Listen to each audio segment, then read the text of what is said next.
And hell, my daughter came in yesterday. I'm like, "You're working on Tuesdays?" She's like, "Because she doesn't work Tuesdays."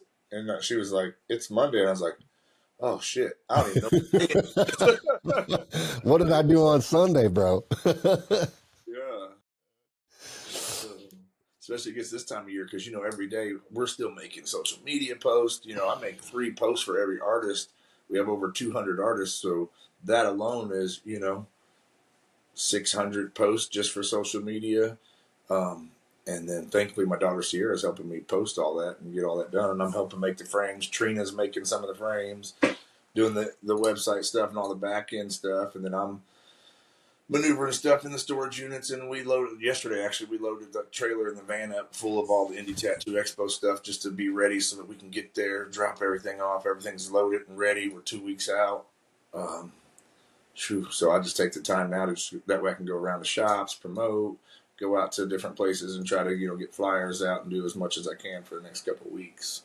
Yeah. Well, we'll get into the expo for sure. We'll talk about that quite a bit today, I think, but talk about a lot of other stuff too.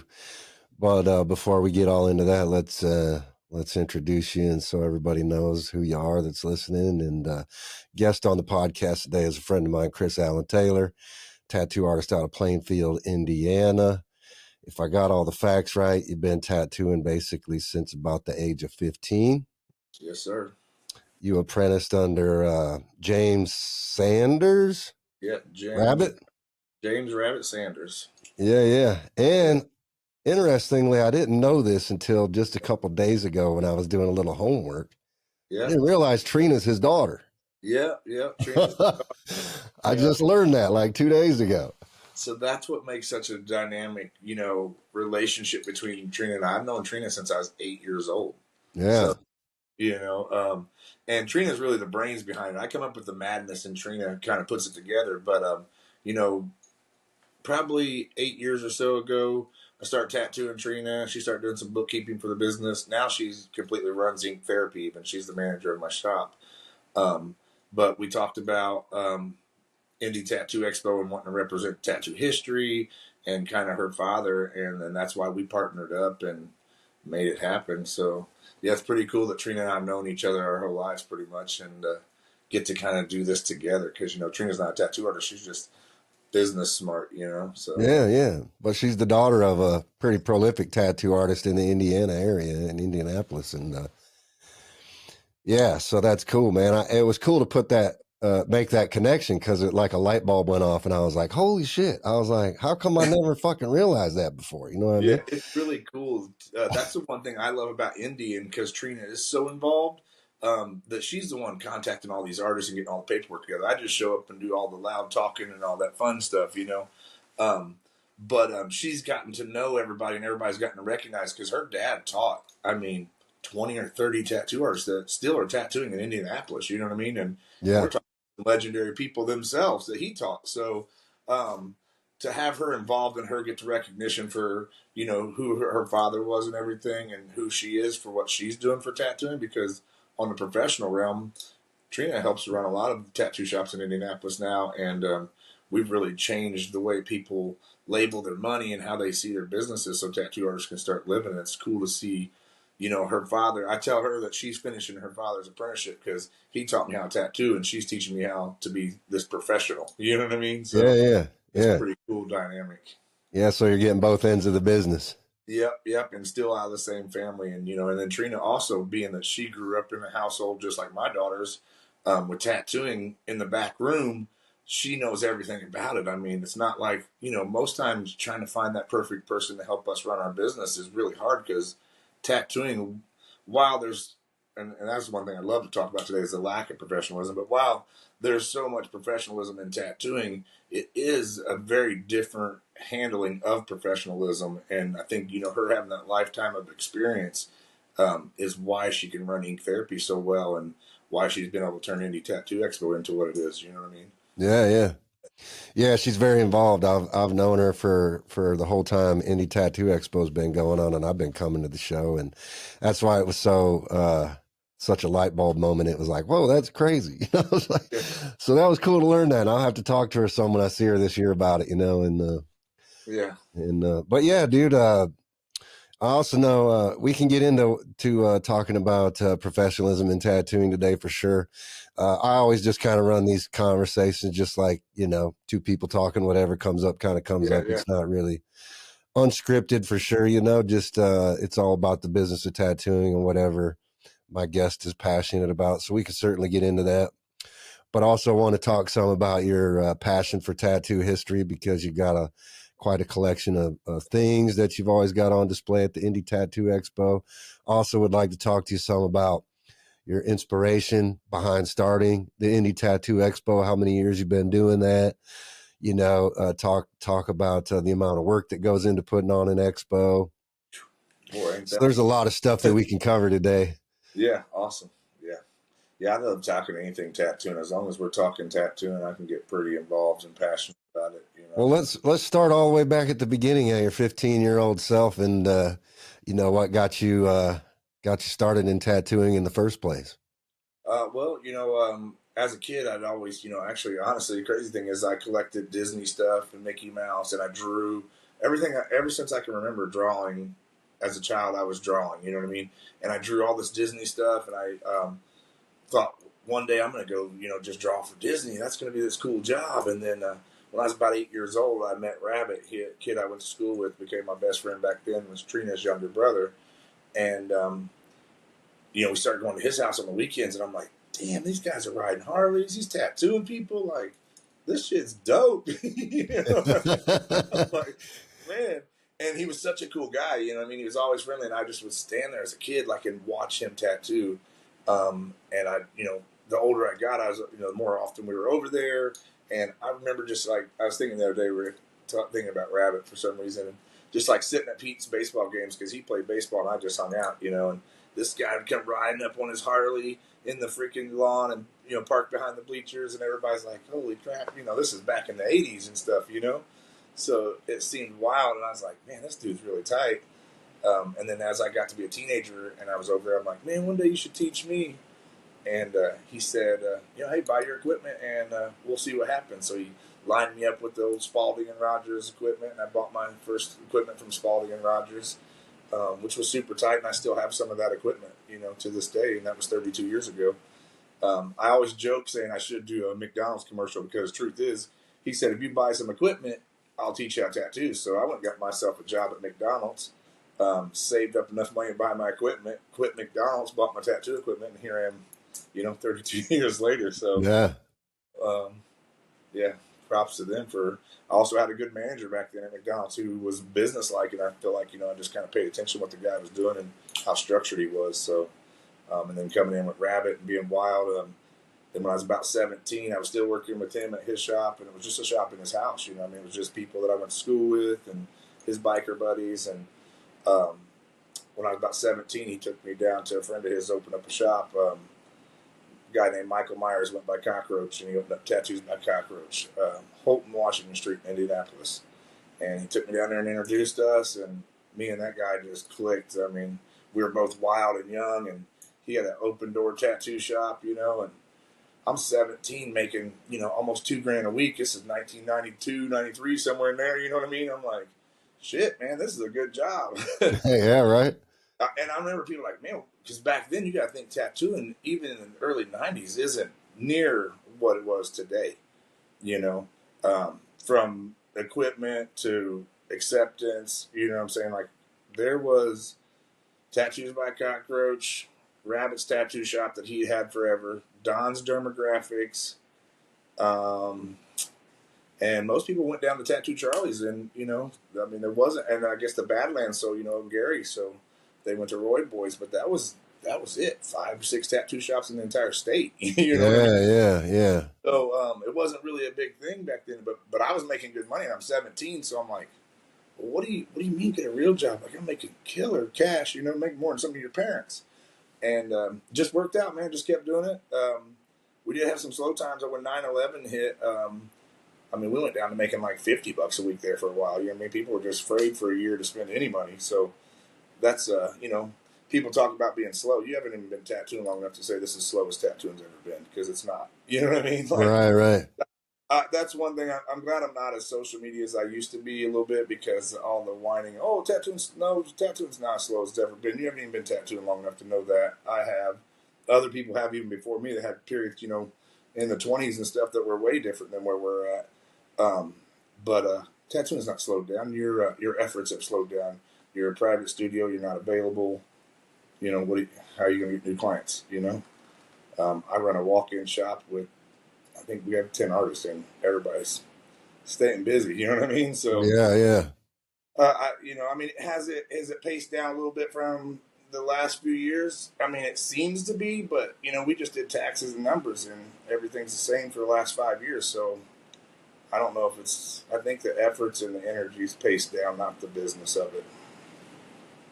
Yeah, I think from my understanding and from talking to different artists all over the place, not even outside the United States, even talking to some European artists, I just think tattooing is already a very seasonal business anyways. We've got these high points of the year and we've got low points. Obviously, like tax time is a really busy time for us typically.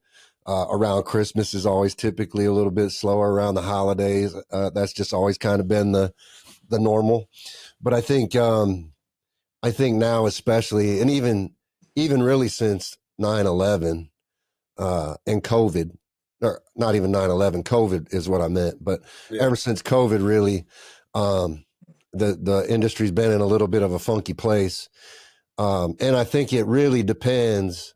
There is some truth to what you said in regards to who you are and what your work ethic is, but also I think a lot of it has to do with where you're located. Yeah, your Like demographic is huge right now. Demographic is real big with our business. I would agree with that. yeah, but I think that's where you've got to become better at getting yourself out there and going and doing guest spots in areas where it's not slow and Yeah. getting better at networking and making friends with other artists in different areas and just kind of. So if you're one of those artists out there today, I think you got a leg up for sure because you know how to get out of that. It just cracks me up when I talk to some people and they've never left the town they're in. You know what I mean? Like, oh wow, it's crazy. just like it's a We were big talking. place out there. I think in the 32 years, I'd like to say I've probably been to close to 500 tattoo expos. I've been to 23, I say 23, 24 of the 27 Motor Cities. Probably out of the 27 Hell Cities, I've been to 25 of those. Used to do New Orleans festivals. God knows how many Bill and Art shows. Old Bodine's back in the day, which isn't stuff that's even around anymore. You know what I mean? So, um, yeah, I think, that's why I've enjoyed tattooing to its fullest too, is because I've gotten to meet so many people. And I mean, that's how I met you, is on the road, really. I mean, we're in the same state, but I really met you on the road, Yeah. And some of my favorite people are people on the road. And that's why now, with, like you said, the guest spots, and I tell everybody, hey, at my shop, we're a very busy walk in shop. We can also set you appointments, but I take guest artists all the time. We have plenty of room for it. I have an Airbnb that's decorated in tattoo history as well, so it's really cool. It's just all old tattoo flash on the walls. And if you guest spot at the shop, I let people stay in the Airbnb for free. So it makes it worth it, and it builds its own little time capsule of tattoo history out here on my property too. So any artists that are more than welcome to get out, meet people. And a lot of artists take advantage of it now with Indy Tattoo Expo. They'll come and guest spot at the shop, build those clients because we're 10 miles from the expo. So getting out and just meeting people is key. And as a young kid, just doing that when I was young. I mean, because like I said, 17 through the 20s, tattooing wasn't huge. There's 10, 15 shops in the state, and we went around and met each other, and we hung out and we did little things. And sometimes there was little wars here and there, believe it or not. I mean, people still had issues with you opening up shops close to them and stuff like that. And that's what I like about it now. If you open up across the street from me, that's fine. I mean, I'm gonna do my job. You're gonna do yours. There's plenty of business. I've never been one of those protective of the industry type thing. I mean, I don't want bad stuff in it, but I'm not trying to keep good stuff out. You know what I mean? Yeah. It's interesting to hear that because I feel like there's still a lot of that goes on today, But I feel like a lot of it's driven by what you said, bad stuff coming in. Sometimes you got some guy opening a shop across the street from you that doesn't know dick shit about tattooing. They just see dollar signs and they want to make money, and then they start scalping your clients, and it's kind of a fucked up situation. So, well, and unfortunately, the fortunate thing is now, and some people don't like it, but all the television shows about tattooing, yeah, some of them are cheesy and some of it's scripted. In reality, it's still educational to the clients. And some clients that aren't educational in that, I mean, they're going to that guy because he said it was $100 cheaper. And then, they don't know until it's too late. And now you're fixing it. And now it's your headache. You know what I mean? And you want to do it because you feel bad for the client. But, so that's why I like, the educational stuff out there for the clients. And I think that's what's important about tattoo expos as well is, and doing like we do it, where it's a portfolio submission. So when people come to that, we have over 5,000 people there, they get to look at and see what tattooing is supposed to be like, what it's supposed to look like. So when that guy opens up across the street with the $50 tattoos, they're like, I know what those look like. You know what I mean? you know what you pay for, yeah.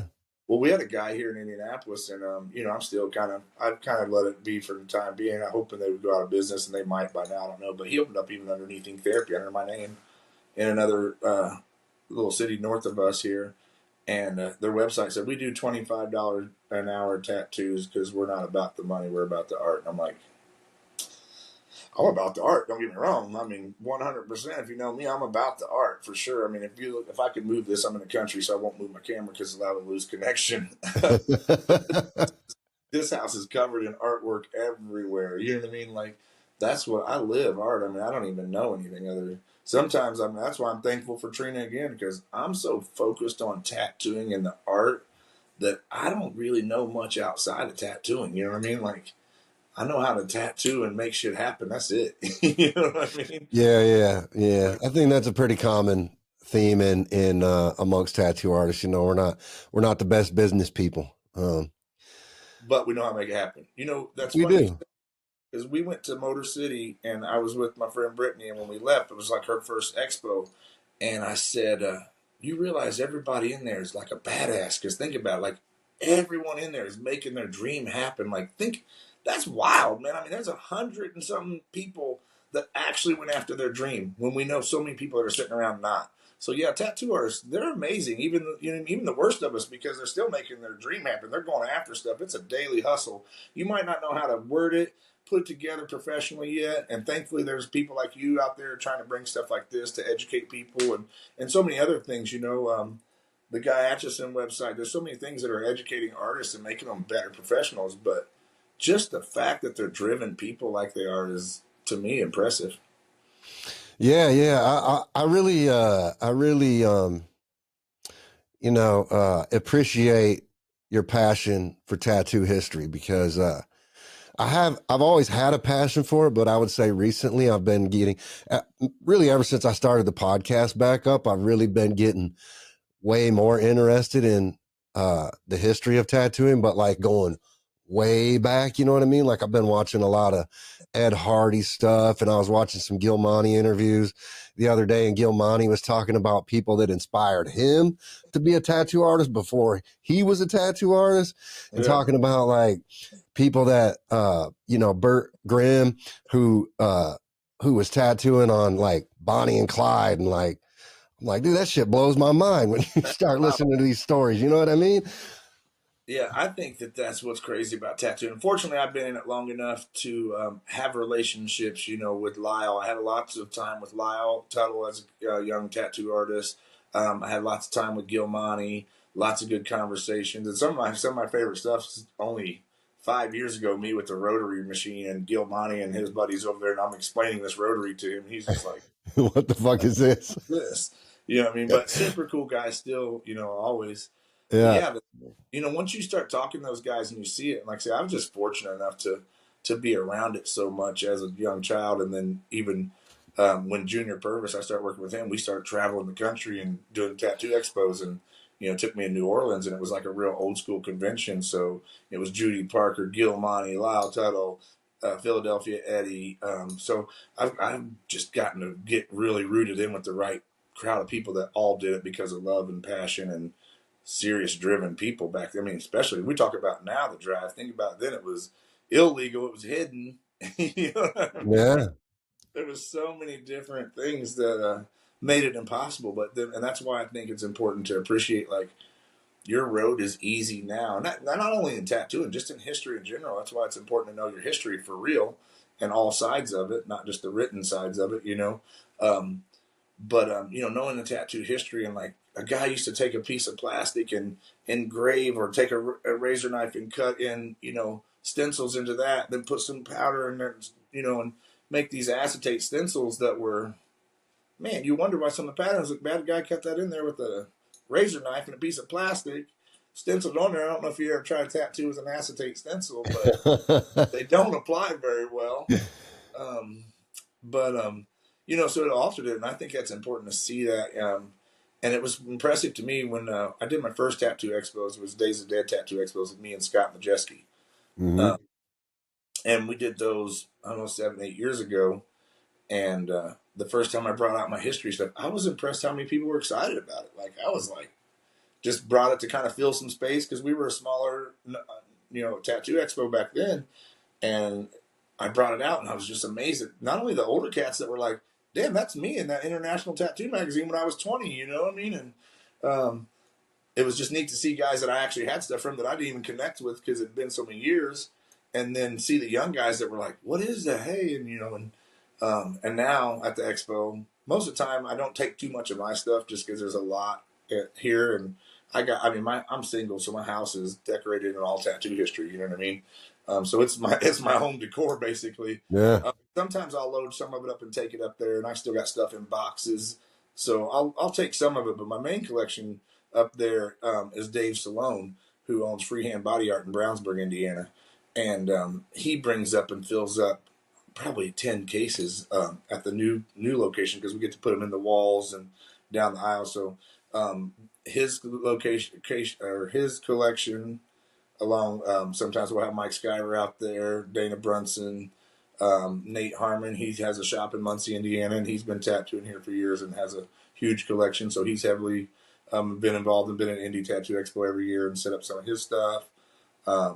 We got Lauren from Tattoo Charlie's comes up, and she sets up some of their stuff and displays a little bit of stuff.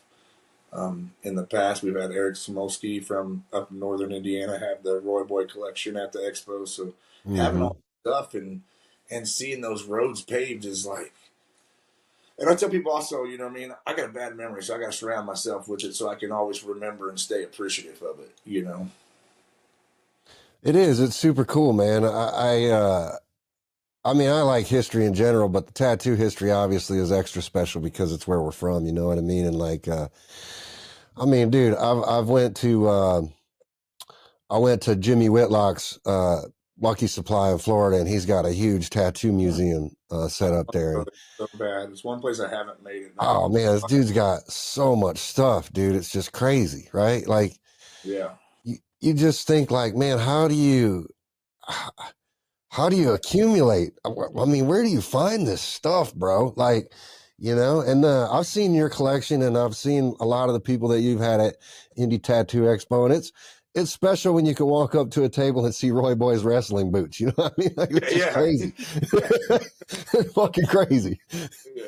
Like, how are those things even still around, bro? Yeah, it's really neat when you can put your hands on it. I mean, I got to hold an actual Edison, pen and stuff. Like, come on, there's like 6 in the world, Yeah. Crazy.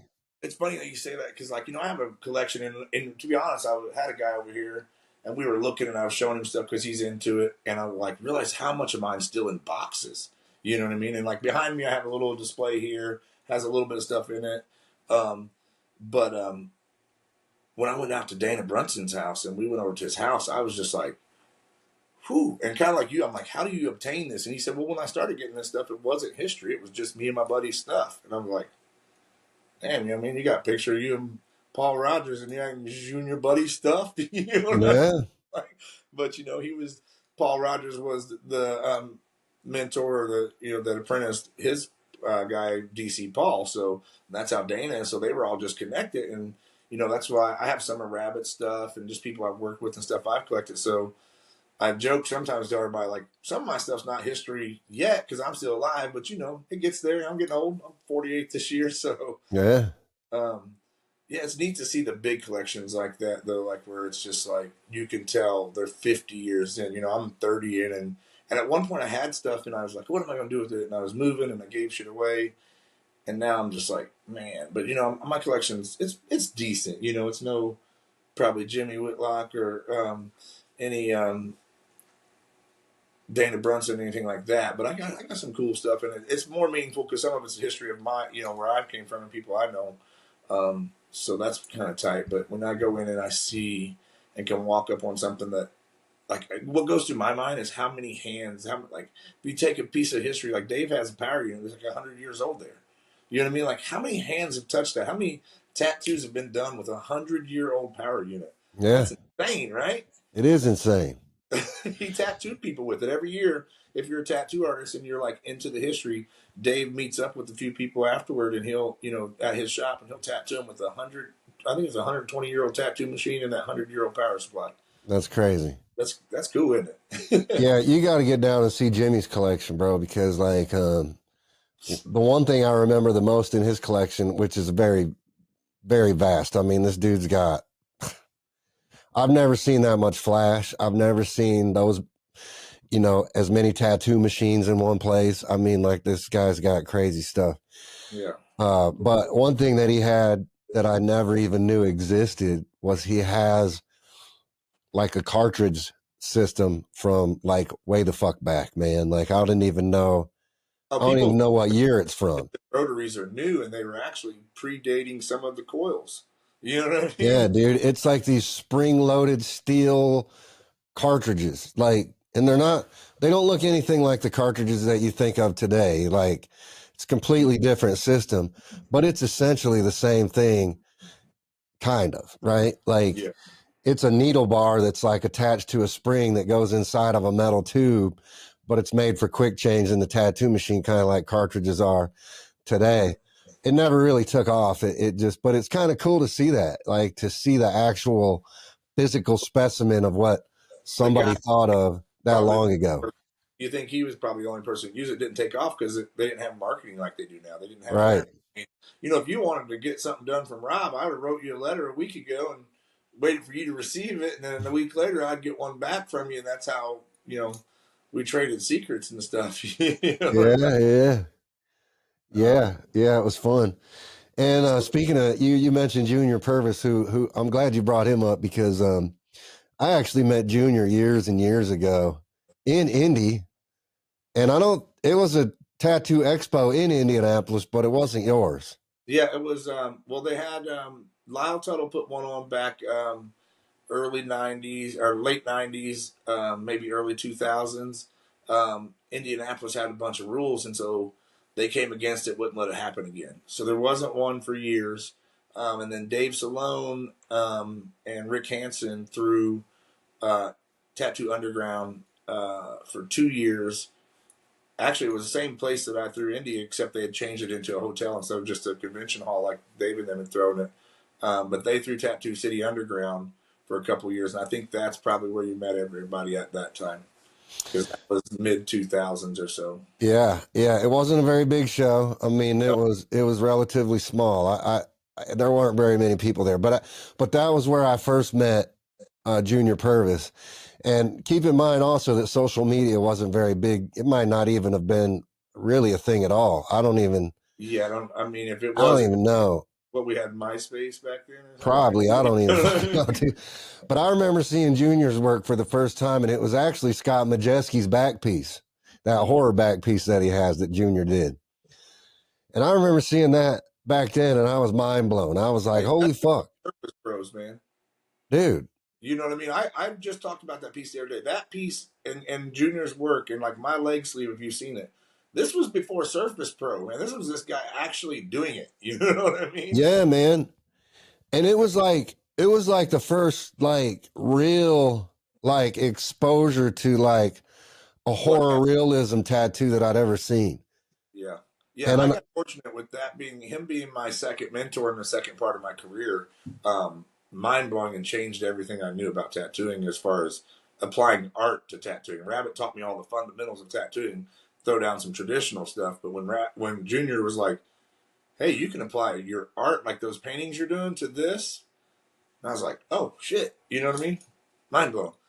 Just like you Yeah, when you bro. it I love was like, catching up with whoa, Junior today, man, because I can sit here because now he paints a lot at the shows and stuff, and oh yeah. I can just sit there and watch that dude paint for fucking ever, dude. Like his shit is fucking mine. I mean, that dude's on a whole different level, bro. I tell people that we, years ago, one of my favorite stories. We're at at the bar, and you know how us tattoo artists hate when you're at the bar and somebody wants, drunk guy wants to mess with you, and we're sitting there, and he's just being a total dick about like, oh, you're such an artist, do this, and instead of getting crappy, Junior is like, grabs this napkin, tries to challenge Junior to do something, and this dude whips out like this badass drawing on this napkin, and everybody's like, damn, and I'm like, man, that's one thing Junior taught me, and I realized that I can do better is like, this is your job. It's what you love to do. So when someone challenges you, show off. So when that walk-in comes in, don't be like, oh, I need 4 days. Like, show off, show your skills off. Put that in your head, in your mindset. And if you give him 2 sticks and some mud, I swear he'd make a masterpiece. That's a fact. Yeah, dude. He's just a down. He's just a true artist. Like, Oh yeah. No, if you've seen the stuff that I've seen Junior create, it would blow your. I mean, the first time I seen him grab an airbrush and airbrush a vehicle, it's like Jesus and these doves. And I mean, like like somebody who's been doing it for years. You're not. This ain't no basic. And again, this was pre Surface Pros and being able to put anything together. Scott's back piece, he put that together in his mind, laid it out on there on paper and on patterns, and then blended all that stuff to work correctly out of his mind. yeah, dude. That tattoo when I first saw it, man. I mean, I came away from that show inspired by that tattoo, man. I was like, holy fuck. Changed what you thought could happen in tattooing, didn't I it? never seen anything like it before that. You know what I mean? I never saw. I mean, you got to think, dude. Like, and go back talk about Cockroach's shop a little bit. That was probably a flash shop mostly, right? Yeah, oh yeah, flash shop. We did little bangers all day long. Hell, we did 10, 20 tattoos a day at least. You know what I mean? Because they were small bangers, and everything was flash. I don't think there was a. I mean, you might have changed a name or a color, but it was bam, bam, bam, bam, bam, and people were lining up. So totally different style. That's what I mean. I went from that to like Junior's like, oh no, we're painting on people, and I'm like, huh? Yeah. Yeah, what Large you doing? scale custom fucking collages on people's freaking bodies and shit, man. It's crazy, you know? Game changer, game But changer, man. And it's crazy because Junior being like silent and just a hard worker throughout his career. And yeah, we traveled to some old school, but tattooing was different. We didn't have social media. In some sense, a lot of people probably don't even realize like he's important to tattooing to a lot of people here in India. I mean, there's a lot of indie artists that know it, but like in the industry, man, it would be great if people like him. And that's why I try to keep the expo alive, is because if people like him can get recognized forever, you know what I mean? Because he doesn't have a kid who tattoos, or he's got plenty of apprentices who tattoo underneath him. But some people don't carry that stuff on well, and it'd be a shame for people not to know that before you guys even thought about doing that, Junior Purvis was doing that. You know what I mean? right. Like it's cool that people. I'm glad to hear you say that. Like, hey man, I left this tattoo expo, almost 20 years ago. Like, whoa, this dude blew my mind. I think about that. That's almost 20 years ago, Rob. Yeah, dude, I know, bro. I know, man. And I'm glad, I formed a connection with that dude at that show and we're still friends today, so that just goes back to talking about the importance of networking and getting yourself out there and meeting other people, Oh, I was at another show, and Kid Paul and London, they worked beside Junior at Indy one year. And Paul comes up to me, he's like, man, thanks for putting me beside that Junior. He's like, and Paul's an amazing tattoo artist already. And he's like, man, that dude changed how I tattoo. And I'm like, really? He's like, I know Paul to be an amazing tattoo artist as well. And he was like, yeah, man. He's like, just talking to him and like how he can explain stuff. He was like, he changed my tattoo. And I was like, that's exactly what I want Indy to be. I go to some shows and you notice I'm not as involved. I'm a smoker, but I'm not a big partier. And, I don't like the crowds that want to go out and party. Like, I like the people who stay at the hotel. We talk about tattoo history. We talk about techniques. And, that's just, one of those things where when someone says that to me, hey, I learned something at Indy Tattoo Expo, that lights me up because that was the reason I wanted to do it differently than most expos and was form an elevation of tattooing, help elevate each other involved in it and not just be, let's go party for the weekend. Like, let's go learn. One of my favorite moments at Indy Tattoo Expo is it's 2, 3 o'clock in the morning. We're standing outside smoking and I hear Thomas Hunt and my daughter Sierra talking over off to the side, and he's like, add more black, do this, that, stuff I've told her, but of course she's my daughter, so she listens less, and she's an amazing artist now, but, and it's funny that was like one of my favorite moments was seeing my daughter get to experience what I remember back in New Orleans, sitting outside front talking with people and, learning. It's 3 o'clock in the morning. And we're still learning. We're not just so hammered that nobody remembers what happened. Right. I enjoyed that part of the expo and everybody hanging out like that. That's how I got a close connection with Brian from Kingpin. I met him in New Orleans, 20 years ago, right? Almost when Kingpin was taking off. I've been buying from Kingpin for almost 25 years. Yeah. And they celebrated 25 years not too long ago, right? So, they've been around for a long time, man. Yeah. See, when I first started buying, obviously Spalding and Rogers, Philadelphia Eddies, then we had United Supplies, then local people started having stuff, but I bought from Kingpin as far as and I still buy from Kingpin for that. I'm loyal. I buy some of my stuff from them, but because I've always had that connection with Brian, you know what I mean? And when I call him order stuff, it's like me and you talking on the phone instead of me. So that was really convenient over the years, having that connection, because tattooing was so different and awkward, I think, Yeah. Yeah. So, so let's talk a little bit, let's keep talking about the expo. When did you start the Indy Tattoo Expo, and what was your inspiration for wanting to do that? Well, like I said, Scott Majeski and I had done Days of Dead Tattoo Expo, and we'd done, I think, 4 expos. Then some life events and stuff came up, so we took a break from that. I'm from Indy. I've been tattooing in Indy for 32 years. I'd actually started probably, I'd say 2018 or so, trying to, see if we could get it downtown Indy, try to change laws, talking to people.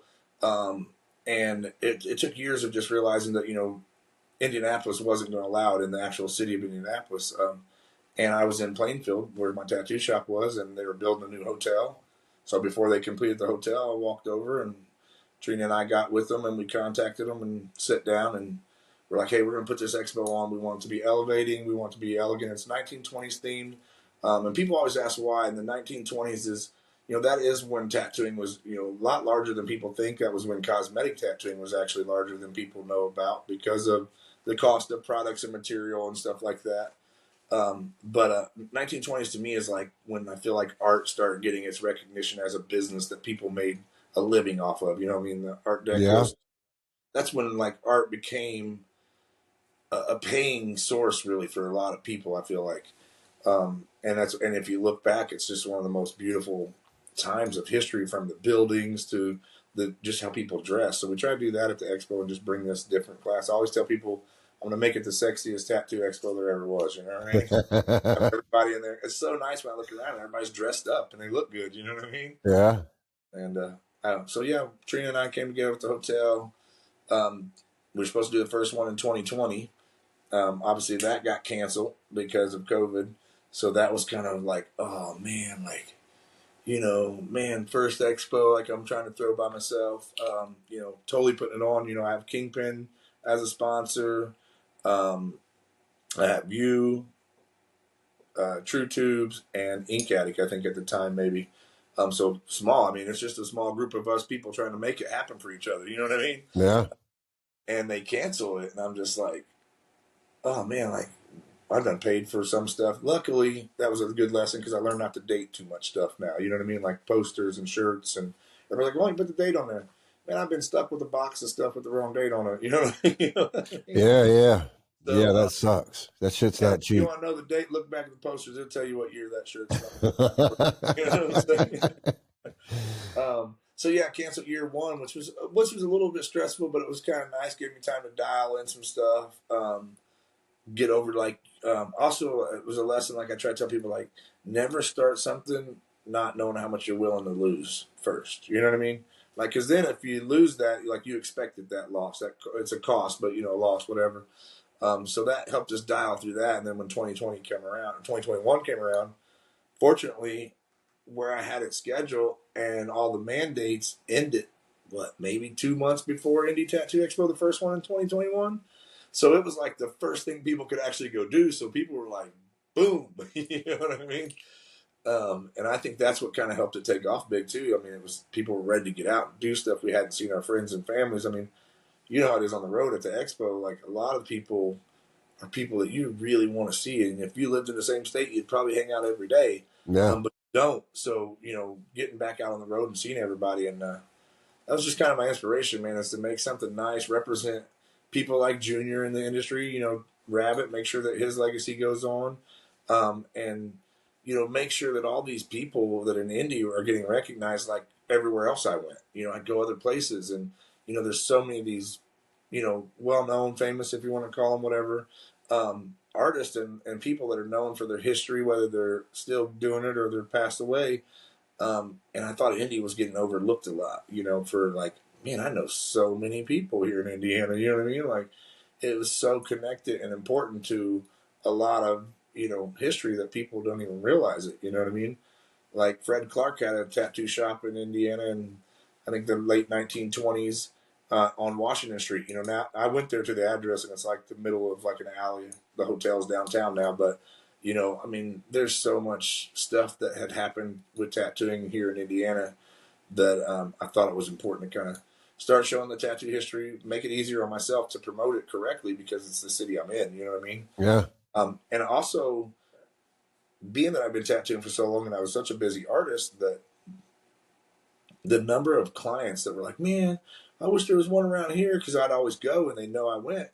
And I think more the crowd of people were asking for it more than the artists that were in Indiana. You know what I mean? I think the Indiana consumers were like, man, like, this looks cool. We're seeing it on TV. We're seeing it in the books. We hear everybody. There's magazines at the store, but like, wouldn't that be cool if there was one here in Indiana? And so it took a lot of work. And honestly, without Trina, I think a lot, and I got a lot of ideas, but I'm not wanting to follow through on the emails that well. It's just not my gig. You know what I mean? Sure. 2 emails. I've got a headache. I need to take a break.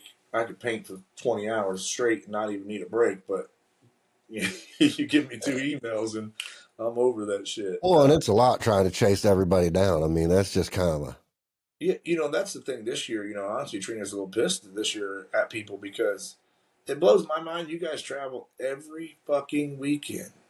You travel every weekend, and the 3 pieces of paper that every tattoo expo needs, you somehow don't have them in the same damn location and can't click one button and send it to people. That blows my mind. Blows my mind that you got to track down. Think of it. We're dealing with 200 artists, 160 of them we've had to chase down to get paperwork or things different ways out of right. 200. That's insane, right? Yeah. And that's a lot of work. So yeah, Trina's got the patience, and not really the patience. She's irritated with them, but to me, I'd be like, I guess that dude ain't coming. I'm moving on. You know what I mean? And the first couple of years, myself, Brittany, and Kenny Salone, me and Kenny, we've drove to so many tattoo expos, so many tattoo shops, that just Kenny and I alone, the work we put in driving and talking to people. Then you add in Trina chasing down all those people, Brittany writing up all the bios for people the first couple of years, Liz, writing up more bios and contacting other people, and and then Trina, and then Penny. Now, thankfully, Penny's joined our team. And she's really been a blessing because there's so much stuff that she helps Trina with. Because Trina knows I'm still tattooing. I'm loudmouth, just going around trying to be personality to get this to happen and going to the shows. But Trina and Penny are the ones handling all the paperwork, all the volunteers, making sure that things are done on the button and up side. I'm like, hey, I got this crazy idea, and they're like, oh my god, and then they're like, hey, we got it taken care of. You know what I mean? So, Yeah. I'm sure the two of them sometimes when I'm sitting like, hey, I got an idea, they're like, and Mike Shaw had an idea the other day for stuff for next year, and I was like, hey, you go ahead and introduce that to Trina. She'll probably agree with it since it's you and not me. Because at the hotel, my whole thing was 1920s. Is tattoo started the traveling circuit with the circus and stuff like that. That's how like tattoo expos got started. Was us in the 20s starting to have a tattoo artist or the tattooed man at the circus and so forth. And then there was people, then the crews getting tattooed in the background, and that's really where tattoo expos came from. People don't even realize that. And you had one guy be like, well, why is the sideshow and all that always involved in tattooing? Like expos, like that's kind of stupid. I'm like, no, it's kind of the history of tattooing actually. Right. To have Chris and Mabel at my show, I mean, to me, that's a blessing. One, they're historic. They're two of the most amazing people you'll ever meet, and they bring a side of it, and they understand that side of it too. That is heavy tattoo history to have circus and sideshow. So originally, I wanted to do that. We brought that, in, but the hotel wouldn't let us do nothing outside. So the new location now at the fairgrounds, they're amazing people to deal with, and having all the outdoor stuff we were able to add this year. We're getting ready to, But at first, I'm like, I want a Ferris wheel and I want, circus stuff. And Trina's like, you want to get what? You want rides? And I'm like, yeah, we can get rides out there. Like let's make this something like old school tattoo expo. They went to the World Fair up in Chicago, and there's everything that you can think of. You know what I mean?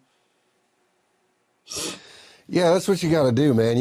I really appreciate shows like yours, like Hell City. Those really original shows that bring unique qualities to the table. Because so many tattoo shows are just so much generic cookie cutter shit. That always the same stuff. You know what I mean? And there's nothing nostalgic or really special about them. You know what I mean? So I really do appreciate that attention that you put into the show for sure. And definitely last year, I think, was last year your first year at the fairgrounds?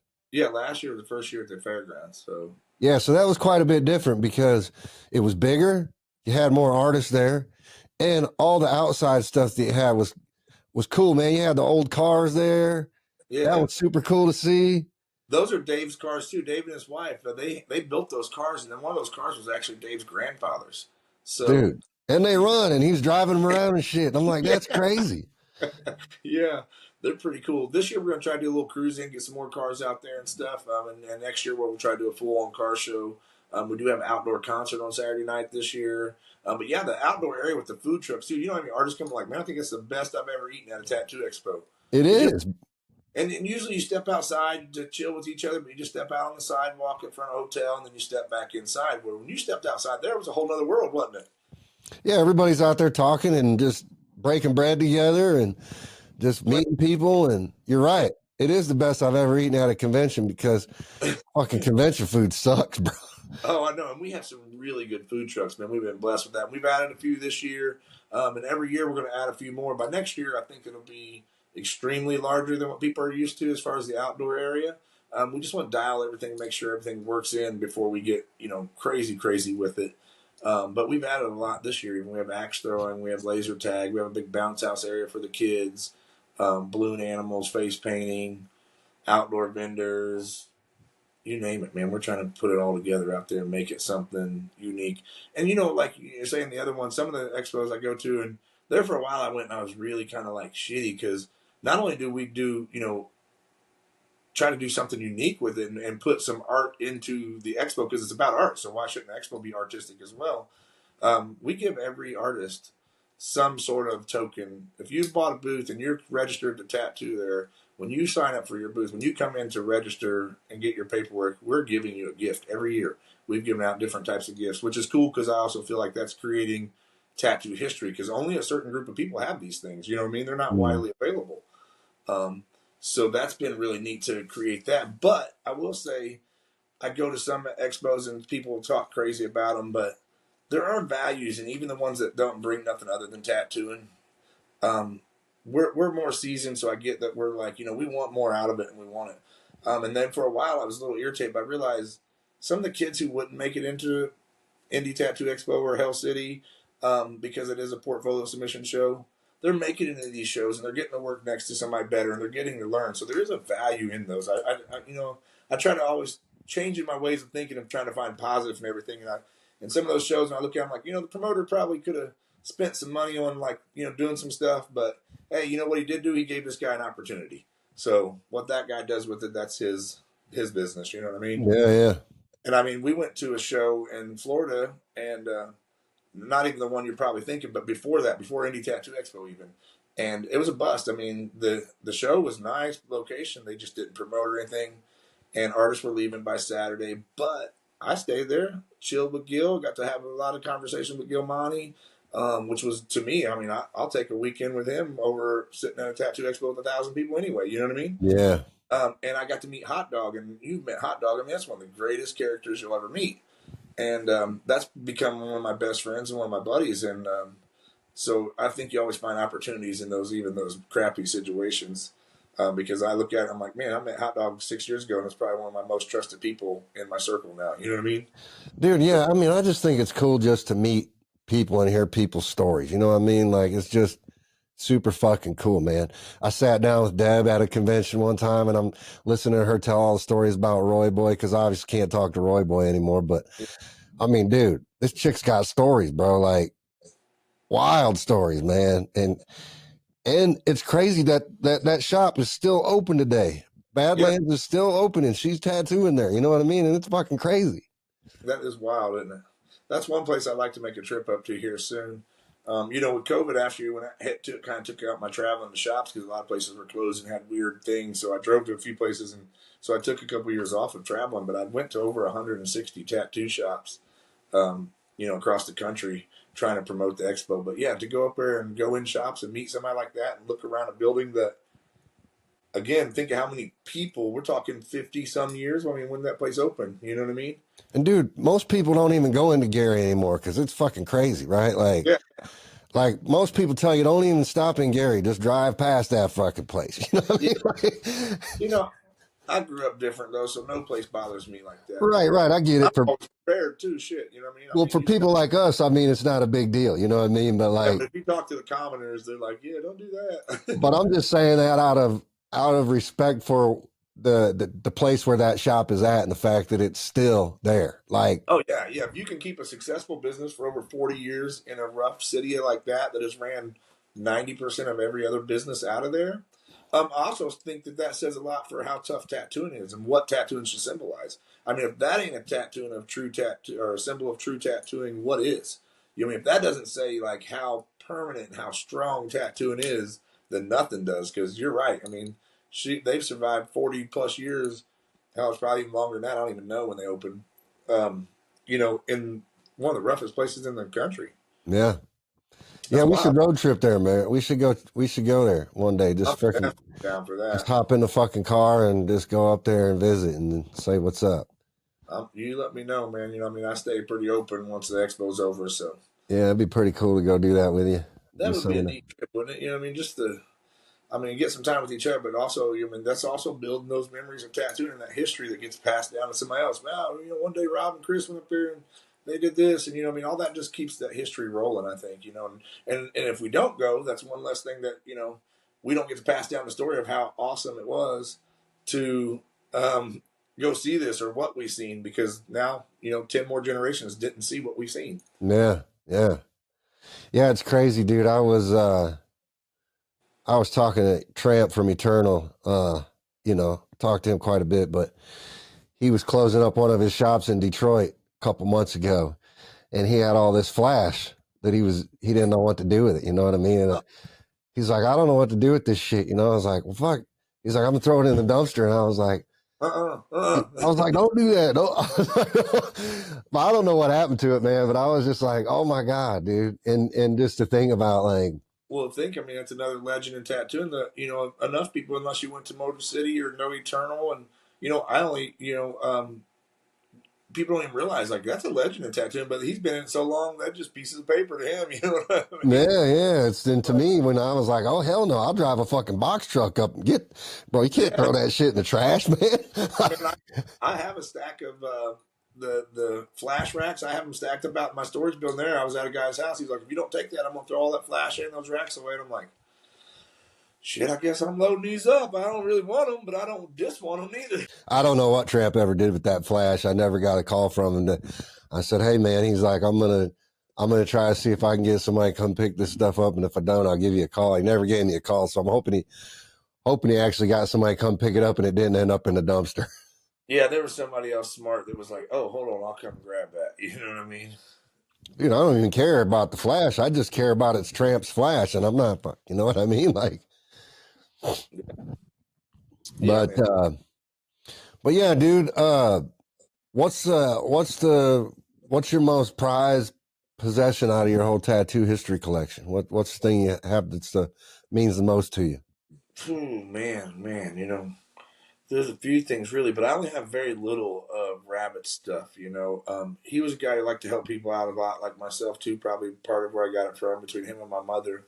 Always doing for people, so I only have very little of his stuff. And one time, Trina's husband was cleaning out some old toolboxes, and he found two business cards of rabbits, like old ones, like hand drawn business cards from back in the day.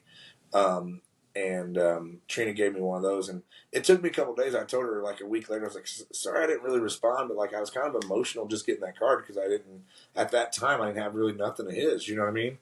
Um, and I had a bunch of other history stuff. So that's probably one of my favorite things. One that it's his, it's hand drawn. Trina gave it to me, so it connects a lot. And it was like one of those things where it was like, oh wow, I got something of rabbits. And then later, I was fortunate enough to obtain like the old tattoo sign, Tattoos by Rabbit, that had always been in his boots for as long as I can remember as a child.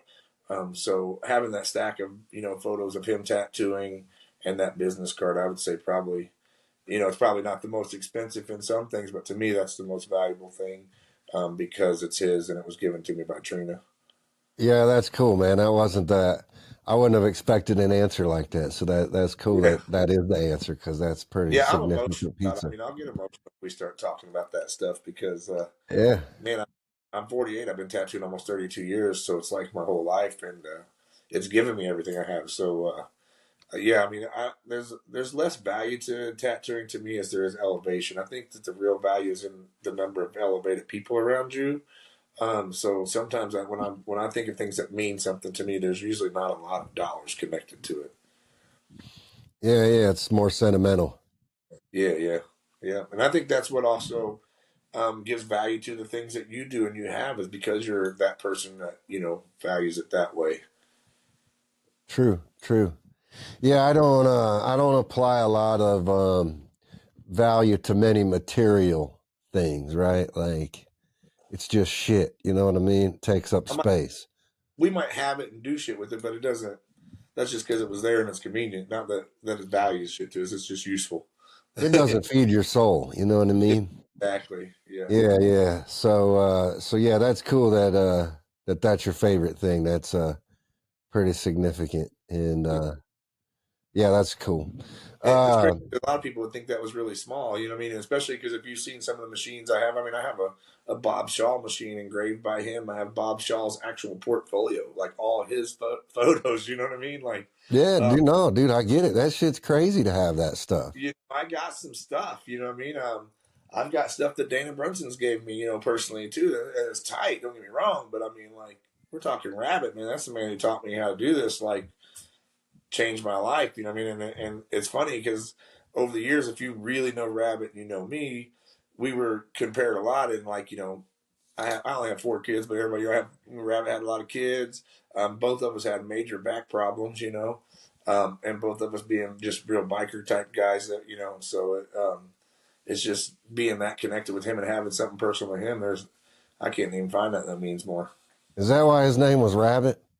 No, his name was Rabbit. I don't know if you ever seen his old military photos and stuff because Rabbit was in the military, which was also cool. And as a young kid, started my collection of military stuff. So I collect old military stuff a little bit too, because I have old photos of him in the military. But he had really large buck teeth and stuff, so that's what they started calling him Rabbit for that back then. Okay. Back then you could still kind of mess with your buddies and no one get offended. So Yeah, yeah, yeah. that became his lifelong name. I mean, think about that. Um, yeah, if you've seen some of his old photos, you're like, oh, I get it, and they're displayed at the expo on a banner I have and stuff like that too. But yeah, Rabbit was a really cool cat. Yeah, it's funny that you said people don't get offended because it cracks me up how easily offended people are by shit nowadays. Like it's crazy. My new thing I think I'm going to put on my studio, and people think I'm being funny for it, but like, what I accept at my studio or who I'm friendly with or welcoming to? Humans. Humans. That's just it. Humans. You know what I mean? Like, can we drop all the other titles and say, oh, I welcome this or we're this friendly? I'm human friendly. You know what I mean? Right, right. Like, I'm just human friendly with all jokes and everything. And you know what I mean? Like, I think that's Yeah, yeah. It's funny because we have the same conversations at Electrum. You know what I mean? Like we're always talking about this kind of stuff, and and I'm always like, it's real simple to me. Like, are you an artist? Yes or no? Yeah. You're a fucking artist. I love you. I support you. Why does it fucking matter what your religion is or who the fuck cares about any of that other bullshit? I don't fucking care. Yeah. As long as Yeah. you're not a fucking creepy fucking pedophile or some bullshit like that, I mean, Yeah. we're good. You know what I Yeah. mean? If you're not doing something crazy like that, I mean, do you, man, do whatever you want to do. You know what I mean? Like, and I think that's the greatest thing. I spoke about that before in some of my videos. I think the tattoo expos are great for mental health. You go in there and it's a room full of people who don't give a shit what you do, how you are, what you look like. There's literally so less judgment in a tattoo. I mean, we might be like, damn, like Rob be looking crazy, you know what I mean? But we're not like, no, we just think it's neat. We're not like judgmental towards it. So I think that tattoo expos are also really helpful for, mental health. And, Yeah. we had one of our volunteers' granddaughters who was kind of having an awkward time with kids in school and stuff like that. And she came with her grandma to help at Indy Tattoo Expo one year. And when she left, she said, "Grandma, I think I found my people." She's like, "What do you mean?" She's like, "I'm at the Tattoo Expo. Those are my kind of people." And I was like, "That's fucking tight." Some little kid who feels awkward everywhere else just felt amazing in a room full of weirdos. You know what I mean? Yeah. Yeah. Tight. Well, it's funny. It's funny being in, well, just being not even just tattoos, but just body modification in general, or being a person that embraces that kind of activity or personal modification, because it really, it's very well accepted in our crowd, in our circle, like you were saying, like the carnies and the sideshow freaks and the bearded lady type of stuff, those stereotypes that go way back. But when we come out of that element, we're still like, people still look at us like, ooh, what the fuck? You know what I mean? Like, it's not so bad anymore because I feel like a lot of people are tattooed now, but Oh yeah, yeah. And even the people are still looking at us like that, but they're not looking at us in like this disgusted way. And sometimes I have to explain it to somebody like, "What are those people staring at?" Us, because we look like fucking weirdos, man. Like, why you that's getting what bent out? They're staring at you because you look different. yeah. Like, don't get mad about that. Yeah, yeah. And it's funny, dude, because I don't know how it is in your personal life outside of tattooing. I mean, some of mine's out there on social media, but I don't generally like I hang out with my kids and my family, and none of them are like heavily tattooed people. And I hang out with other business people who are not like heavily tattooed people. And it's like funny when I'm always with groups of people, I'm like, my friends are like, oh, they're looking at me because of something. I said, don't worry, you're with me. I'm the weirdest one here, bro. Like, Yeah, you that's. should be so confident right now. Like, what are you talking about? I mean, yeah. Right now, nobody's even paying attention to you. All eyes are on you. No, dude. Um,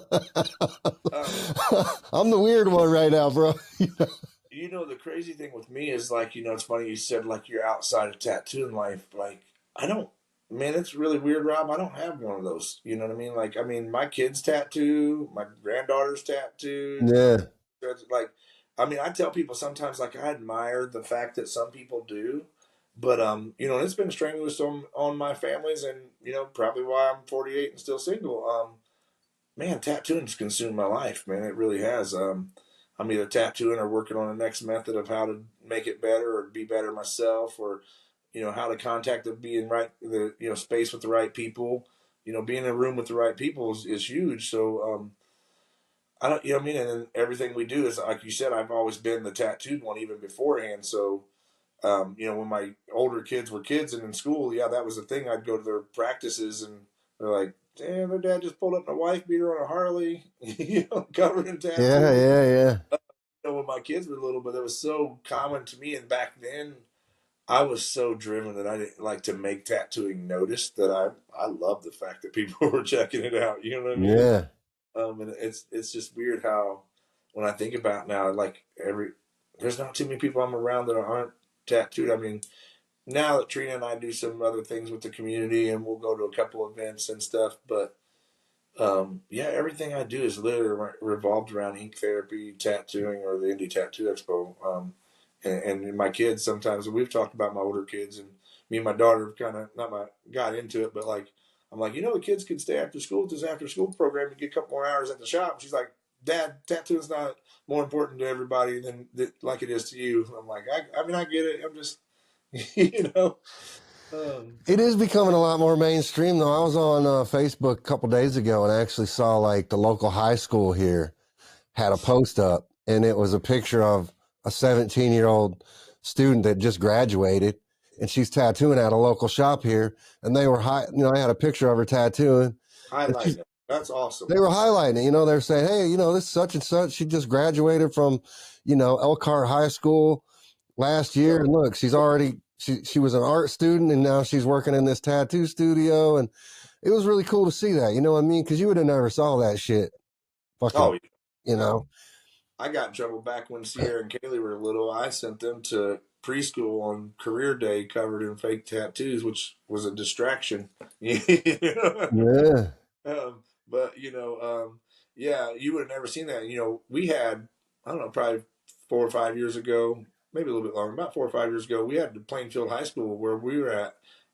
We do a customer appreciation day, and we had all the art students of the kids design T-shirts, and the school was in on it. They had all of them design a T-shirt for our customer appreciation day, and then we picked the winner, and gave them some money, and then we used their shirt design. So it was kind of cool to see the school be involved. Like you said, it's like when I was a kid, they were ready to kick me out of school when I showed up with tattoos on me. Yeah, for sure, dude. They're like, oh, you can't come in here with those on you. So you don't have any real hobbies, like you're not playing basketball on the weekends with your buddies, or going to the casino and gambling, or like just going out shooting guns, or I like to do all that a little bit, but none of it I do. I do it, regularly enough. I mean, maybe, riding motorcycle. That's about it, man. I ride my Harley across country, but I'm kind of in this transition point where, I'm trying to get set up and be ready. I've watched tattoo artists, myself being one of them, misspend and not be prepared for life.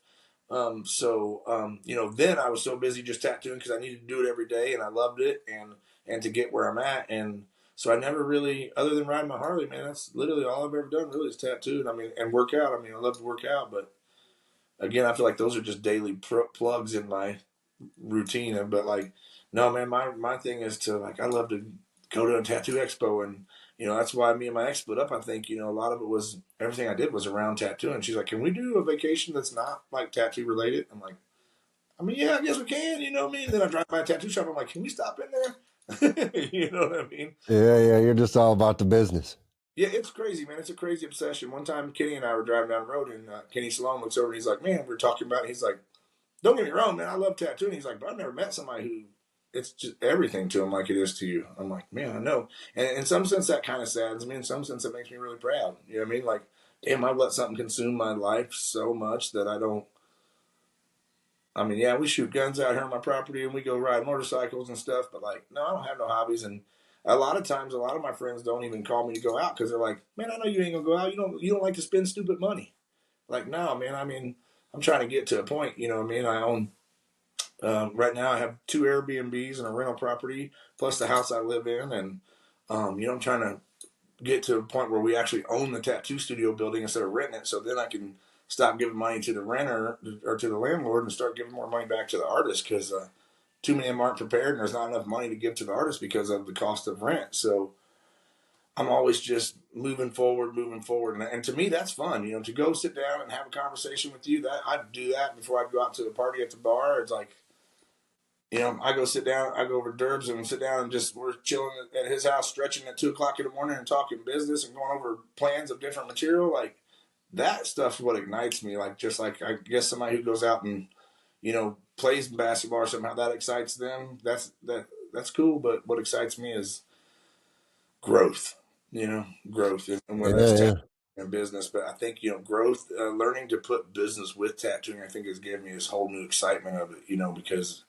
I'd accomplished the tattooing part of it and was kind of like, oh man, this is all I ever done. But now being able to be involved with the growth and the elevation of people to learn so they can be set up and be in a better position than I'm in at 48 years old from tattooing, that'd be great.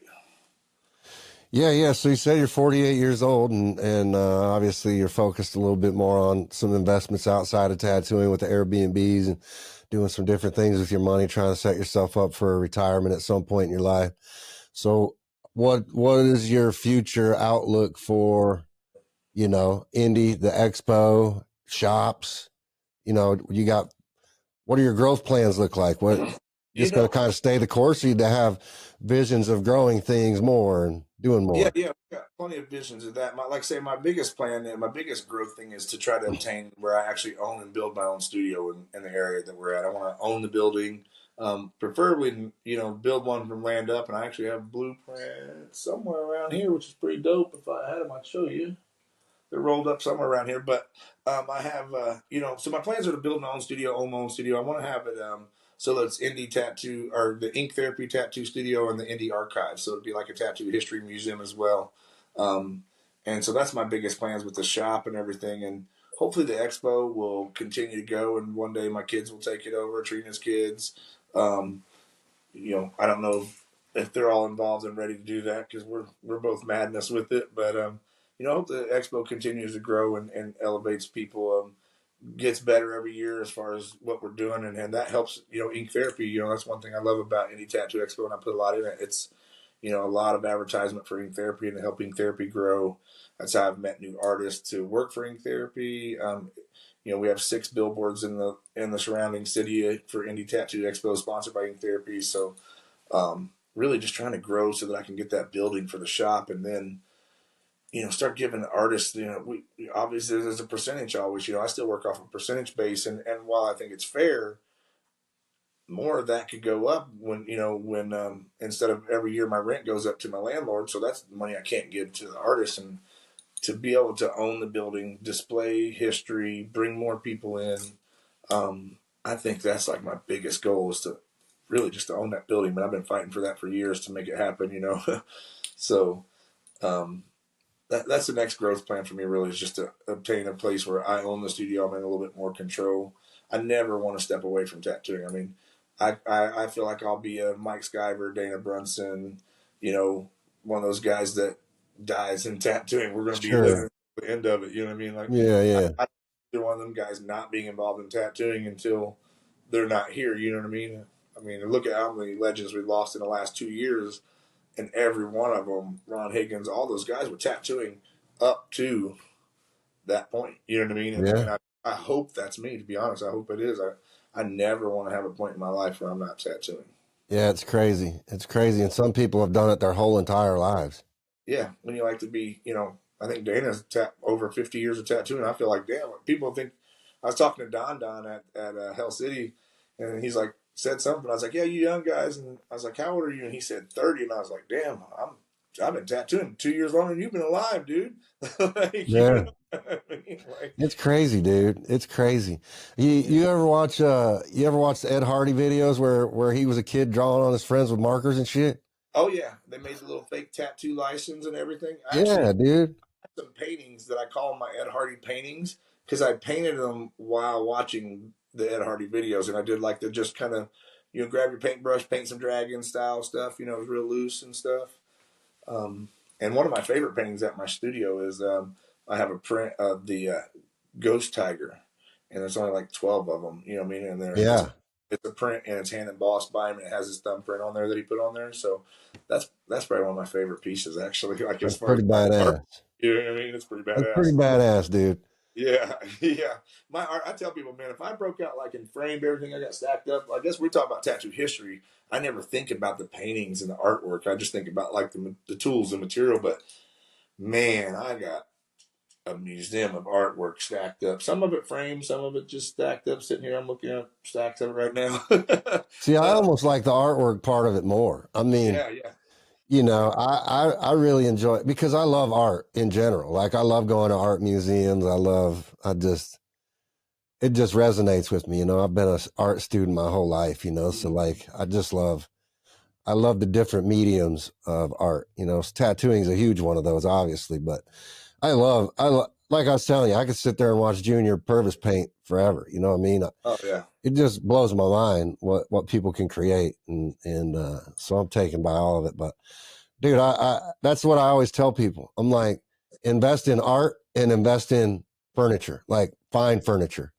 yeah. Those are two areas where you can't go wrong with financial investments, I feel like. Yeah, yeah. My art, sometimes I try to use Trina to be rational because I trust Trina. Like I say, when I say Trina like manages the shop, Trina manages my life really. um, that another good reason I don't have a woman. I have somebody who takes care of all the stuff that someone else's wife would, to be honest. But if I want to buy something, I'm calling Trina. Can I afford this? And I'm usually trying to like get her to say no because it's a $2,000 painting, and she's like, "Well, I mean, it's an investment." I'm like, "You're no, I'm trying to rationalize not spending my money right now, but I want this painting." Like, be rational.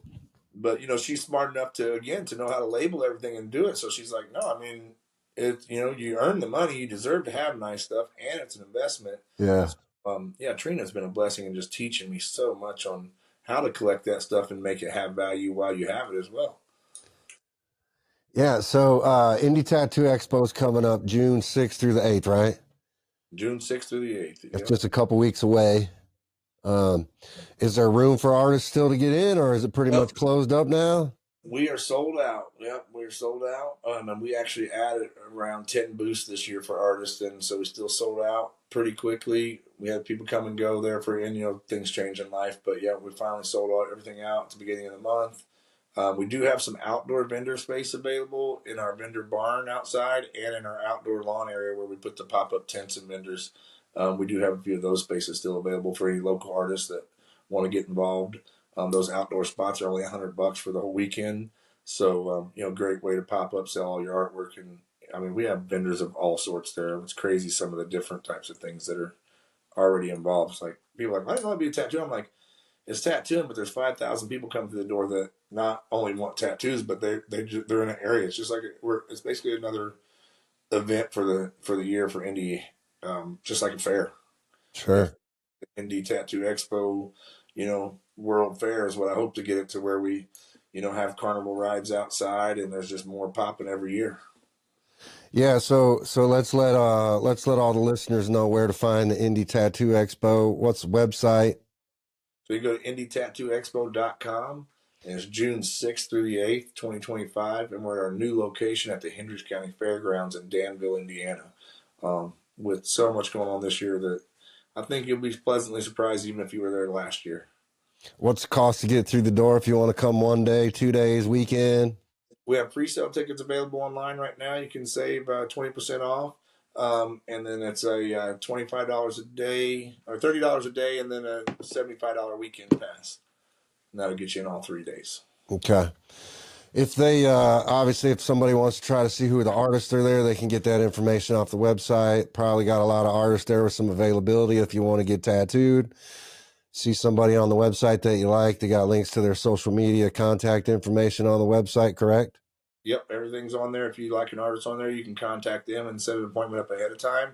Also, there's a lot of artists that will just show up. They don't want appointments. They just want to be available for walk-ins. And there's so many different styles that you can find everything. We have over 200 artists from around the world. So you can get a style from somewhere that, without having to travel there, which is really cool. Um, and then we have, like I say, the food trucks are there. The art, though, is just the artist. To get a hold of an artist, get online, check out their stuff. Gives you a good way of shopping through there. Contact them. Even if they don't want to book an appointment, they'll be ready for you when you get there. And I'd say more than half of them are there to do walk-ins and walk-ups. Yeah, a lot of packed in talent in a 3 day period of time. Get any kind of tattoo you want, any style you want. Check out the Indy Tattoo Expo. It's going to be a great weekend there. Hopefully it's a little bit warmer than it has been here recently. Yeah, I'm hoping we get some good weather there. Usually it's burning hot on Indy Tattoo Expo weekend because, I like to wear my suit and everything, so I'm all burning up. Um, but yeah, I think it's going to be a good time. Also, for the walk-ins, I failed to mention is at our merch table, sign in where you buy your tickets. We always keep a board there of available. Artists can let us know they're available. So instead of you having to walk around and find out, we can say, hey, booth 72, is available and send you over to, Lynn McNew or whoever's got some available space. And then if you follow our Facebook page right now, Indy Tattoo Expo, there are artists on there posting right now that they'd like to fill a few spots. So you can contact them right there as well.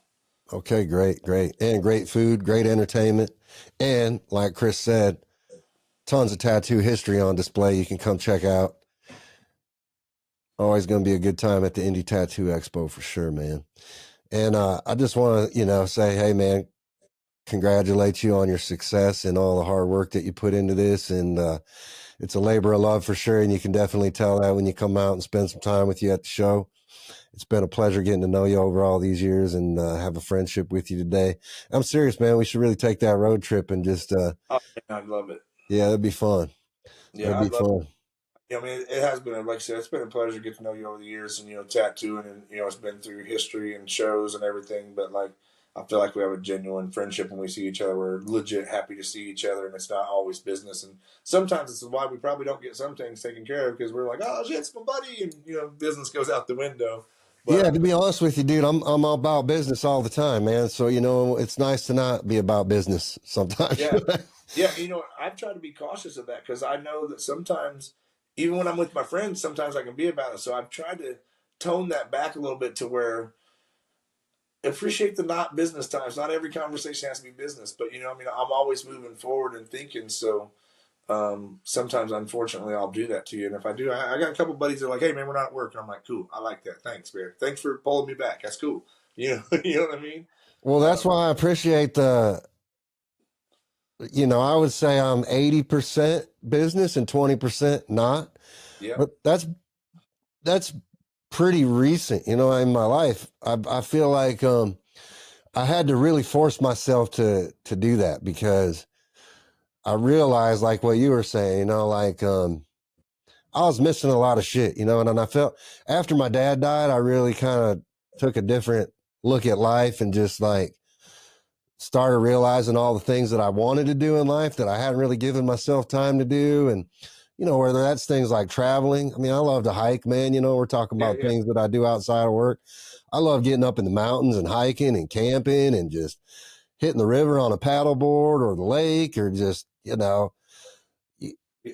sometimes, bro, you got to set the business aside, man, and make some time for your own self and your mental health, man. And you're just, it took me a long time to realize that, I don't want to get to a point in my life where the box is getting closed and I'm not seeing daylight anymore. And I've missed a Yeah. lot of opportunities. Yeah, I feel that a lot. Sometimes I really feel that with my older two kids because back then I was really struggling to work for Sierra and Kaylee and to survive. And, things got better. Obviously, as I got older, my younger two kids, they had some rough times, but a little bit better than my young kids. And we got to do more things. And I look back and wish I could do more things with them. And so then I see people like you guys that you out doing it and other people out traveling and doing stuff. And, I'm like, man, maybe, like I said, nothing outside of tattooing, but it's because I'm just not trained outside of it. Like you said, it was hard for you to break that cycle, and I'd like to do that because I mean, the one unfortunate thing is, like, say, Liz and I split up, 2 years ago. I think now close to that, and that's why because I was so work driven, and I'm glad that it hurt as bad as it did because that was one of the things that she was trying to teach me. It was like, bro, like take a fucking break, like you don't always have to be work. Like sometimes you can, enjoy what you've earned and stuff like that.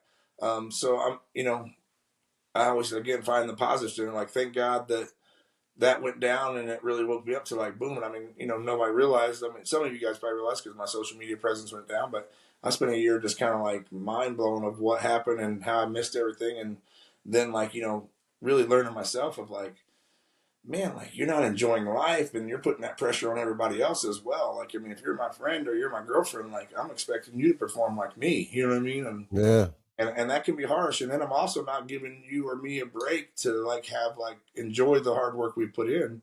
So, yeah, that's, I think that's my goal over the next few years too, is, it's crazy because I have some business goals that I really want to get, but I'm also trying to find that time to like, but like I tell people like sounds good for me to go sit down. I could hike. Me and Matt Vermillion, we'll go hiking, and I like that.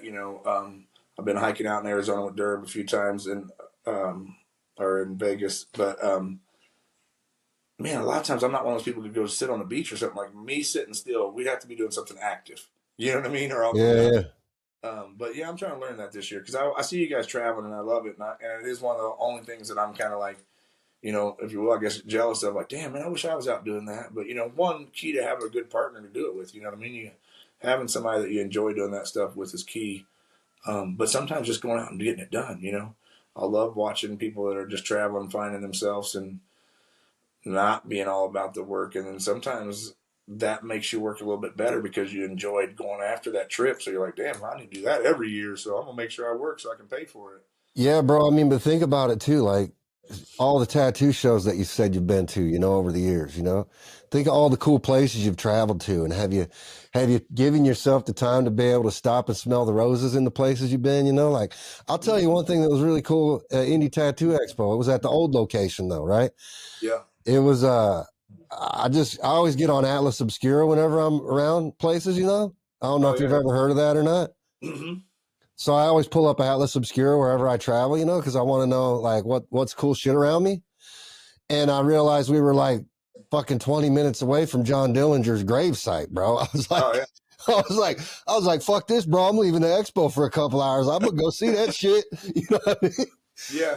They do like Dude, a bridge festival out in that area and stuff every year too. bro, a couple artists loaded up in the car with me, man. We fucking booked over there, dude. Got some cool photos, man. Fucking Yeah. smoked a blunt with John Dillinger, bro. It was a fucking cool day, man. That was a good memory, bro. And would have never done that if we wouldn't have fucking just taken a couple of hours away, you know what I mean? And just fucking step out. Yeah, I didn't for years. I didn't. Liz and I finally started going where we had a little bit of time to do stuff a few days ahead of time, and especially when we go out to Hell City, Arizona, because it's so beautiful. We go hiking. But for the longest time, I told everybody, I was like, "Oh, it must be nice you travel." I'm like, "Man, I'm in a fucking hotel. Most of the time, I'm by myself too. Until Kenny started traveling with me, I'd be in a hotel by myself in a dope ass place. But what are you gonna go do by yourself back then? And you're broke and you're there to pay for your spot. You know what I mean?" So yeah, just until the last probably 3 or 4 years did I start taking time to like not get there the day to set up and then leave the day after. And, every time we did Bill and Arts in Tampa, I started telling the guys like, if you want to leave on Monday, then don't ride with me because I'm not rushing home. I'm at least spending one day sitting on the beach doing whatever, you know what I mean? And so last year or 2 years ago, Hot Dog and I, we went. We got there a couple days early. We hung out on the beach, and then before we left, we spent a whole day out on the beach. Not just Tattoo Expo, because it used to be load in on Thursday, load out on Sunday, and start driving home. And I got tired of that because I realized I have been to so many cool places and really ain't seen shit. Yeah. People are like, oh, it must be nice. I'm like, I mean, I guess I've been places, but I've seen a lot of cool insides of hotels. Yeah. Durban and I went to a pirate museum one time together, man. And it was, I mean, you know, just on a whim, dude. We just like, oh, they got Blackbeard's fucking pirate fucking shit over here. Let's go check that shit out. You know what I mean? A fucking cool shit, man. And you get to make memories with people, dude. And it's just fun, Yeah. Oh yeah. That's what I love when you can do shit with people and and then have stuff to talk about later. That's more important than just, oh man, remember he was so hammered and I'm telling you about what you did because you don't remember. Yeah. Like, Yeah, I'm with you, bro. I'm not too much on going to the after parties too much anymore, like hanging out late at night. I mean, I will. Hell, I think you and I hung out late at night one night in Chicago after the show. We were up there in that fucking hotel lobby for fucking hours outside.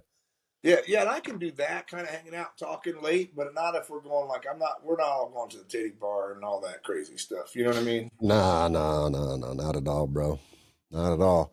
But I'll go climb some rocks with you, or I'll freaking we Yeah, can go ride some four wheelers or fucking whatever, bro. I'm down, man. If you're going to any shows that you're going to, let me know ahead of time, man. Let's plan getting there a day earlier, staying because, like Hell City this year, Hell City always falls on my birthday, Hell City, Arizona. So that's one that I've kind of just decided, man. When I go out there, I want to go do something beautiful. It's my birthday week. It's too nice of part of the country to not do something, man. So if you're down, are you going to Hell City, Arizona? I usually don't go to that one because it's so freaking hot out there, dude. I just Like and it's more it's a little bit more fast paced than what I like to go these days. You know what I mean? Well, you know what I like about that one is it's really chill. It's not super busy. It's just really a nice retreat for all of us artists, to be honest. I feel like, I mean, I'm sure there's people working and I've worked there, but I mean, it's just such a relaxed environment. The resort is such a nice place that you can relax and chill. And if your old lady's there, she's not bored to death. Yeah. But if you go hiking there, you got to get 5 o'clock in the morning, go hiking because you don't be, 2 a.m. or 2 p.m. up there on the damn mountain somewhere. You be baked to a crisp. Yeah. There's no shelter. Yeah. You're out in the middle of the desert. You know what I love about that show though is the after party. While everybody's having a good time and getting drunk, they're all in one location. No one leaves. I mean, when I say no one leaves, I mean the pool party at Hell City, Arizona, is fuck. You barely can get in the pool. There's so many people there, so everyone stays in one area, and there's groups of people having conversations everywhere. You know what I mean? So that's one of my favorite things about that show is because and when me and Scott did Days of Dead in Kentucky, and he's got the Macabre Art Show coming back in Kentucky here in August, which is pretty cool. So if you ever Yeah. want to check I'm that out. going to that one. Yeah. But that one, the hotel was set up perfect, and what Scott and I loved about that was no one left the hotel. Everybody stayed there, and yeah, they were drinking and stuff, but they stayed there and had like good powwows and conversations, and the hotel was set up for it. That's the one thing I miss at the Indy Expo now is a lot of us camp out and we stay there and we hang out and we, I wouldn't say party, but we hang out late at night and chill and smoke and talk.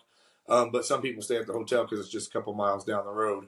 And eventually, hopefully, we'll get that to where more people are staying there because I like everybody to be together at the end of the night, and the after party to be not at a bar somewhere where everybody's getting wild out, but like right there, right where we're having it. Like I said, me and you sit there and think how many good conversations and things you've connected with just at an after party with the right person. That's not, Right, right.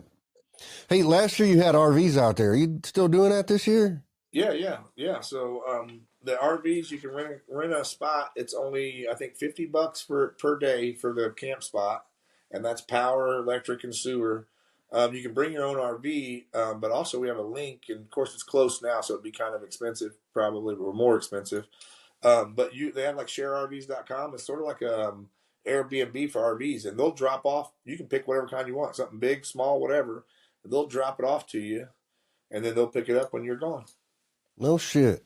Yeah, and it's really cool because that's again the reason we wanted to go there is because if you look at the World Fair and you look at the tattoo, or the circuses in the 1920s, everybody staying in these campers out back, and that's where the tattooing was going on back then. They weren't doing it in the circus; they were going back to that campground and doing it, which led to that coming more as part of the show. You know what I mean? So that's what's kind of cool and I think nostalgic about having the RVs there. And some people didn't understand it, and thankfully, people know that I do stuff nicely, I'd like to say, because a few people are like, man, when you first said fairgrounds and RVs, I was like, Chris done lost his damn mind. But, because, usually you come to fairgrounds, it's not as nice as that building. That place is nice, isn't it? Yeah, it is nice.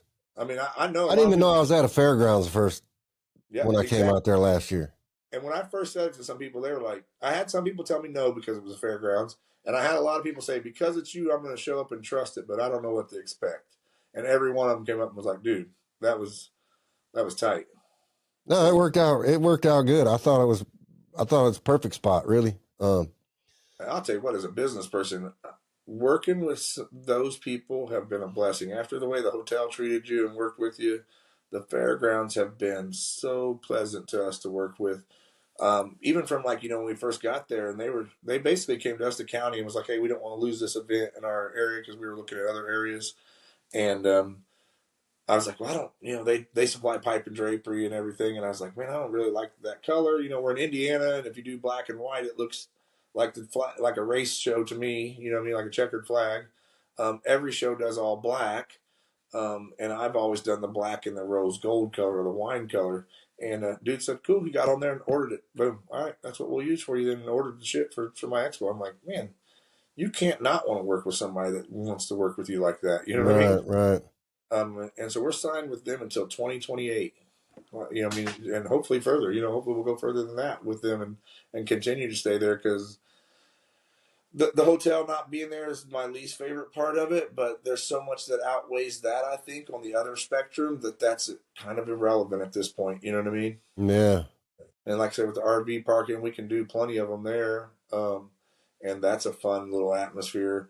I know a lot of tattoo artists are divas, so they're trying to Airbnbs or the hotels. But believe it or not, man, staying in an RV. I mean, I've come from camping and stuff, so that's pretty cake. If you're at the expo and what little time we all actually spend in our room, Bro, you know what I like? I like more than a cushy hotel. I like being able to come out the door and go right inside and get to work, not even have to go anywhere. yep, not have to wait on a ride, drive anywhere, park, fuck with it. I also like to be able to just walk right out my door and smoke if I want to smoke. I don't got to walk down the lobby, ride a fucking elevator. Where you know what I mean? Like, nah.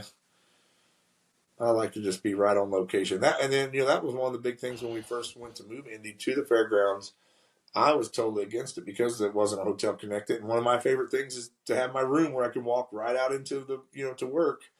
Um, but it just didn't work out that way. And Trina, she believed it could work, and we went and talked to him, and everything lined up. And we're like, well, we'll see what happens. The hotel is literally a 5-minute drive down the road, so it wasn't a big deal.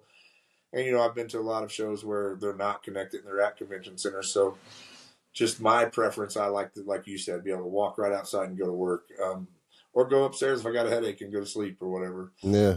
But with the Indy being where it is, like I say, I stay in an RV there, so I don't mind it. It's just like having a hotel to me.